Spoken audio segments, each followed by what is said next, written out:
અહીં એક સુંદર દીપાળ શબ્દોની ગુજરાતી વાર્તા છે.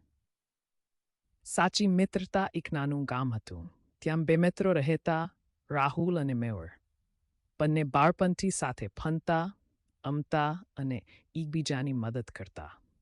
એક દિવસે ગામમાં ભારે વરસાદ આવ્યો અને નદીમાં પૂર આવ્યું. લોકો પોતાના ફારોમાંથી સલામત જગ્યાએ જવા લાગ્યા. રાહુલનું થાળ નદીની નજીક હતું. પાણી ઝડપથી વધતું ગયું. રાહુલ પાણીમાં ફસાઈ ગયો અને બૂમ પાડવા લાગ્યો. મેહુલે દૂરથી અવાજ સાંભળ્યો અને તરત દોડ્યો.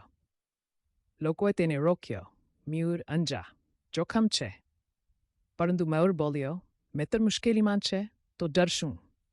તે દોરડી લઈને નદીમાં ઉતરી ગયો અને ભારે મહેનત પછી રાહુલને બચાવી લાવ્યો.